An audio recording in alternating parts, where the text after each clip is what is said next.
my pleasure to give you a bit of a tour through our toolkit today. And just here, this is a group of our young leaders who I'll introduce you to, some of them a little later today.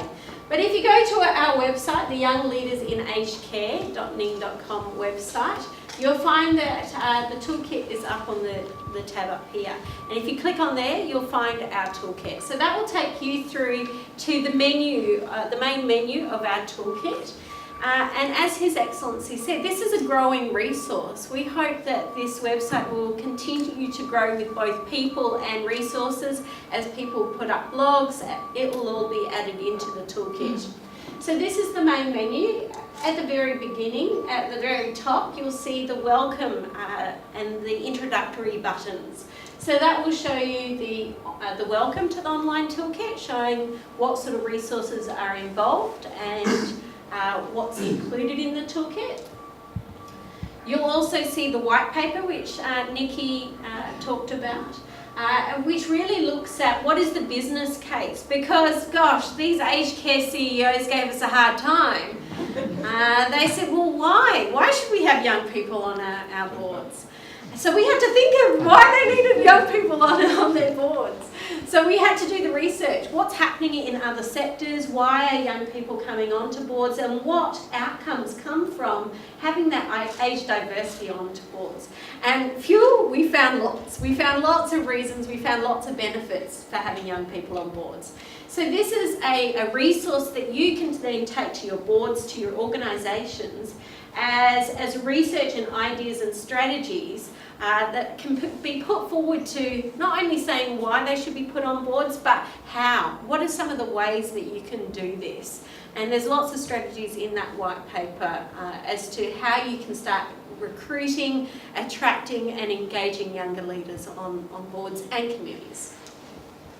The third link is a list of our project achievements, which Nikki went through some of them.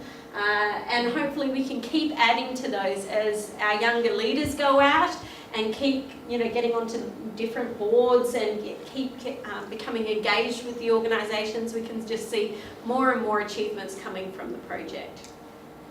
So when you're in the toolkit, if you've clicked on any of the links, you can get back to the toolkit menu through the link at the top and the bottom of each page, and that will return you back to the toolkit menu. So I'll get back to the toolkit menu here. So that's the introductory links. The second lot of links here is the Unconvention series.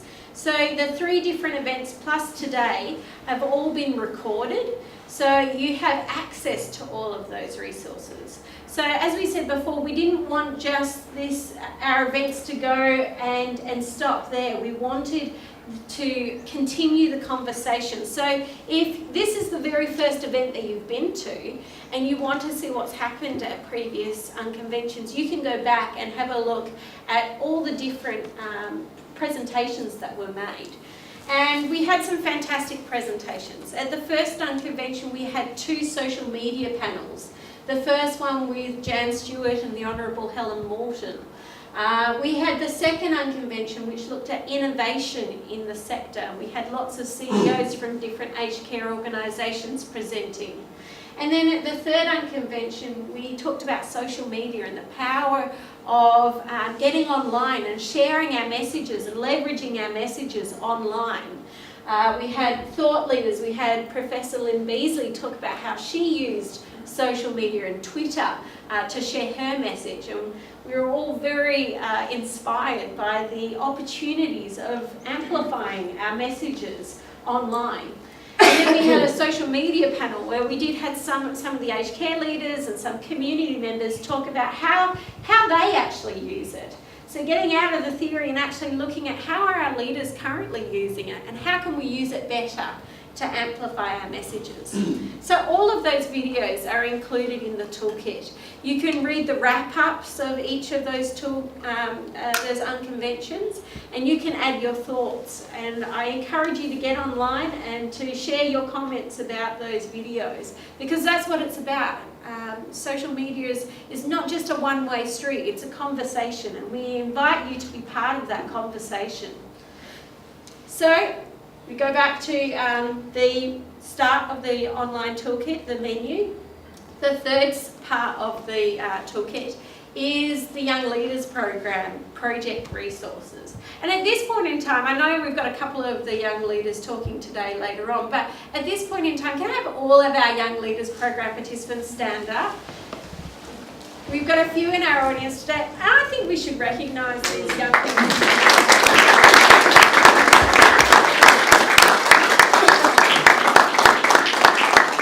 Thank you, team. It was an absolute pleasure to work with these young people. You know, you talk about my energy. These guys, their energy for this sector is inspiring. And for me, who didn't previously know a lot about the aged care sector, you know, a lot of the young leaders who were a part of the aged care sector taught me a lot about this sector and why we should be passionate about this sector. And so it was a wonderful 4 months. Now, the toolkit resources that they have put together in such a short period of time, I believe, and I believe I'm not biased here, but I believe are exceptional. When you look at the work that has gone into these resources, I really think that we should all be thankful for the young people who are contributing to this sector. And just to recognise that these young people that have a passion, and not only passion, but they're willing to put time and effort outside of their normal day-to-day jobs into this sector for the benefit of their grandparents and the community at large. So you can meet the participants, so you've got access to their biographies on the internet. You've got videos that we've recorded ourselves of their thoughts about the sector and about age diversity on boards. Then you've got 4 different projects which we'll hear a little bit more about later, but let me just show you what's up on the internet or our toolkit. Firstly, the Acorns project, which is about creating a place where young people who have an interest in aged care, whether they work in the sector or not, can come together and share their passion and their knowledge and the research and the ideas that they've come across. We've got the e-book that was created about how aged care leaders can harness the power of social media. So they've got their e-book that you can connect onto. We've got the Retaining Young Workers in Residential Aged Care Resource Kit. And look, the work that's gone into this resource kit is just amazing. So they've got letters that you can send to new employees. You've got tips for management. They did an extensive report which included surveying younger workers in residential aged care as to why they want to work in aged care and how they could be retained further. We've got, they've created infographics, they've created bookmarks that you can use, and they've got also a presentation on the rewards and the recognition that's available, and Elizabeth will tell you a little bit more about that project later. And the last project is the Community Board Connect, and what we found through our discussions was that there was a huge disconnect between boards and young people, and we thought, well, how can we connect these people? Because there are young people out there who want to be on boards, and there are boards who are interested in having young people apply for positions. How do we connect them? And that group looked at, they did an extensive research report on how boards, not-for-profit boards, recruited new members, and also have started a LinkedIn group which starts to connect and allow people to have conversations. So just wonderful stuff. So that's the Young Leaders Program Project Resources. If you come back onto the menu toolkit, there's more. You've got the organisational case studies. So this is really great because we've been able to profile some of the outcomes that we've had from our project. So you can have a look at the board appointments that have happened because of our project, the trainee director programs that, as we say, 5 organisations have set up as a result of this project. And we also had a number of organisations set up just observer programs where they allowed our young leaders to come and just observe a board meeting. And I think some of the truly innovative organisations then asked our young leaders, what do you think? What could we do better?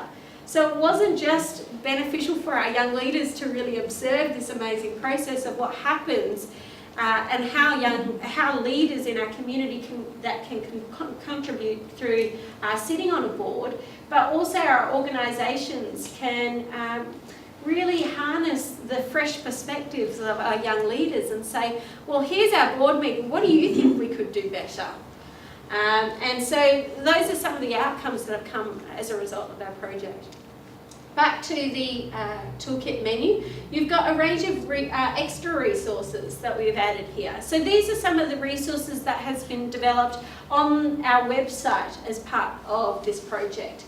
So that includes things like links to our different organisations, the business case and the examples of young leaders on boards, emerging leaders resources. We've got a list of profiles of young people who already sit on boards across Western Australia in a whole range of different industries. And you can read some of their thoughts on what they contribute to boards and what the boards get out of having a young person on their board. And we've got a range of different blog posts, and I've linked some of the fantastic resources that have been developed and put onto our website over the last couple of months. Now, as you'll remember, at the last Unconvention, there was a challenge to put up a blog post on our website, and I'm very happy to say that we did get a few of you who posted blog posts about the Unconvention and about their thoughts on the topic, and those are added in there. I think the first two are definitely ones. Dr. Anthea McGuigan put a fantastic post on collaborative leaders and young leaders in aged care, and Bruce McAdam, who unfortunately couldn't make it today, put in James Bond is going to aged care, which is a very funny read. The last section is our project details. So you can read how this project came about, the project team. You can read some of the media that we've had about our project, which Nikki talked about, and some of the nice things that people have said about our project too, which is always nice to read. So that gives you a tour of our online toolkit, and as I said, you can go and access it on our website, youngleadersinaagedcare.ning.com. And it's free. What I'd really love you to do today is really commit to being advocates for this project. And when I say advocates, I mean go out and tell your colleagues about these events. We've had such extraordinary support by some of young leaders and aged care leaders in the sector by sharing this information. I hope that you will, from today, share it with your networks. So if you're on social media, putting it on Facebook, Twitter, LinkedIn, sharing the link with your colleagues at work, with your colleagues within the sector. We want to really push out this information. It will be a shame if this information stops on just this website and just stays static. We need people to share that information with other people. And so I hope that you'll take this website and really share it broadly and loudly with your friends and colleagues, because that's what we need.